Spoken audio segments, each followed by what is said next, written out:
안녕하세요. 드라마 속 정신질환 콘텐츠 진행을 맡은 기획공보팀 이지훈, 정신건강의학과 전문의 강한고은비입니다. 지금부터 드라마 속 정신질환 장면을 보며 그 질환에 대한 증상, 치료, 예후 방법에 대해서 말씀드려보려고 합니다. 오늘은 드라마 대의사 속 이보연 씨 연기를 가지고 공황장애 환자의 모습에 대해서 말씀드려보려고 하는데요. 저는 이 드라마를 보면서 공황장애를 연기한 이보연 씨 모습이 되게 인상 깊게 느껴졌는데요. 또 최근 유명 연예인들이 공황장애를 고백하면서 현대인들이 많이 겪는 정신질환으로 대두되고 있다고 합니다. 지금부터 이보영 씨 연기를 가지고 공황장애 환자의 모습에 대해서 말씀드려보도록 하겠습니다. 공황장애는 갑작스러운 심한 불안 발작과 이에 동반되는 죽을 것 같은 두려움을 특징으로 하는 질환입니다.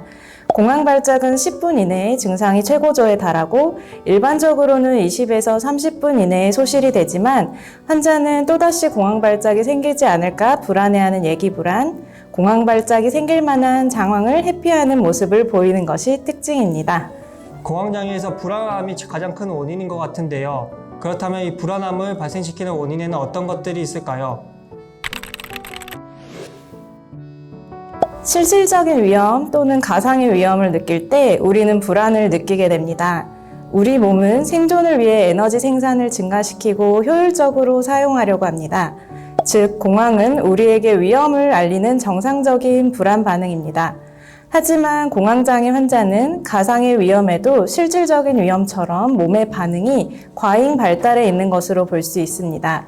실제로 위험하지 않는데도 이러한 반응이 나타나는 원인은 크게 세 가지로 나눌 수 있는데요. 먼저 유전적인 원인, 그리고 신경회로나 신경화학적 이상 등 생물학적 원인, 심리적 요인 등이 있습니다. 지금까지 공황장애 정의와 원인에 대해서 알아보았는데요. 저는 공황장애가 주로 심리적 원인에서만 발생하는 줄 알았는데 그 외 복합적인 원인이 있다는 것을 알게 되었습니다.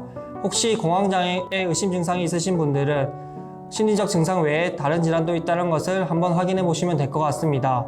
지금부터 드라마 속 장면을 보며 공황장애에 대해서 이야기해 보도록 하겠습니다. 드라마 속 이보연 씨의 장면을 보면 이보연 씨가 숨을 쉬는 것을 굉장히 힘들어하고 가슴이 답답해하는 모습을 보이는데요. 실제로 공황장애 환자들이 이런 증상들이 많이 보여서 정신과를 찾아오는 경우가 많다고 합니다. 전문의 선생님께서는 이 장면을 어떻게 보시나요? 네, 드라마 속 이보영 씨가 겪은 숨이 가쁘거나 답답함은 공황장애의 대표적인 증상인데요. 공황장애 증상은 심계항진, 가슴 두근거림 또는 심박동수의 증가, 발한, 몸이 떨리거나 후들거림, 숨이 가쁘거나 답답한 느낌, 질식할 것 같은 느낌, 흉통이나 가슴 불편감, 메스꺼움, 복부 불편감, 어지럽거나 불안정하거나 멍한 느낌, 쓰러질 것 같은 느낌, 춥거나 화끈거리는 느낌, 감각 이상, 비현실감 혹은 이인증, 스스로를 통제할 수 없거나 미칠 것 같은 두려움, 죽을 것과 같은 공포 같은 것들이 있는데 위의 증상 중 4가지 이상이 나타난다면 공황장애를 의심해 볼 수 있습니다. 공황장애가 의심이 된다면 저희가 올려드린 DSM-5 공황장애 진단표를 보시고 자가진단 후에 병원에 방문해 보시면 좋을 것 같습니다. 스스로를 안정시키는 것이 중요합니다. 불안, 감정의 변화 때문에 혼란스럽겠지만 수십 분 후면 증상이 가라앉을 것이기 때문에 이 사실을 지속적으로 인지하는 것이 중요합니다. 또 시작이네. 그러나 잠깐 오는 불안일 뿐이야. 공황 발작으로 실제로 죽는 사람은 없다고 했어. 이 또한 지나갈 거야 라고 수용하는 과정이 중요합니다. 혹시 이외에 다른 방법이 있을까요? 약물 치료를 하고 있는 분이라면 기본 약물 이외에 필요시 복용할 수 있는 항불안제, 즉 신경안정제를 복용해 볼 수 있습니다. 다만 신경안정제의 경우 의존성, 남용, 금단 증상이 발생할 수 있으므로 반드시 정신건강의학과 전문의와 상의하여 복용을 해야 합니다. 공황장애 치료는 약물 치료와 인지행동 치료 크게 2가지로 나뉘어집니다.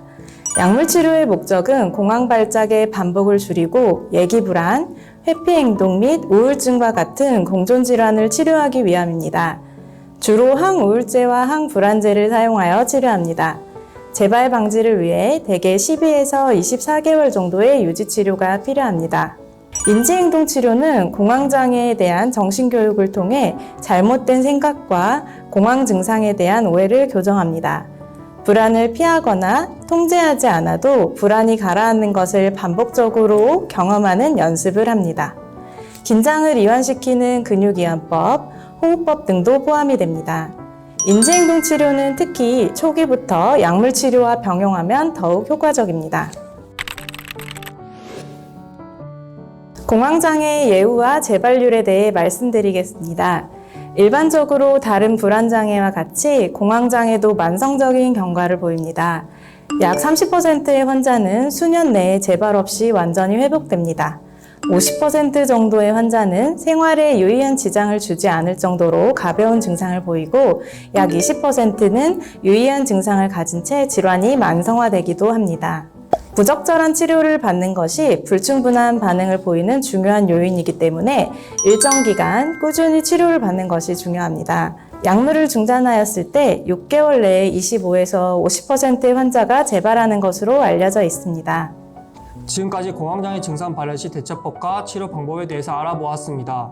다음으로 드라마 속 장면을 보면서 공황장애에 관한 오해와 편견에 대해서 말씀드려보도록 하겠습니다. 드라마 속 이보영 씨의 장면을 보면 공황장애 약물 부작용으로 목련병 증상이 나타나는 장면인데요. 이보영 씨는 극 중에서 잠이 들었다 깨면 회사일까봐, 정신 차리면 길거리일까봐, 정신 차리면 아파트 옥상일까봐 매우 걱정하는 장면들이 연출되는데요. 전문 선생님께서는 이 장면을 어떻게 보시나요?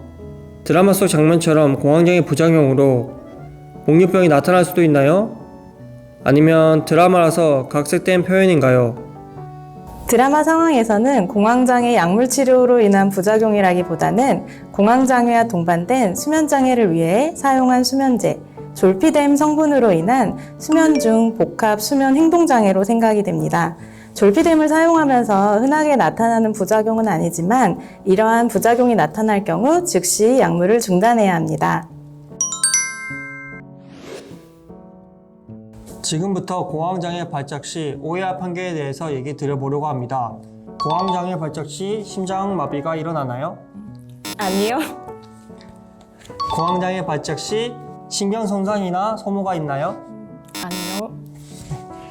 지속적인 공황장애 발생 시 혹시 자제력을 혹시 잃게 되나요? 아닙니다. 공황장애의 신체 증상은 기본적으로 정상적인 반응이며 실제로 위험한 것은 아닙니다.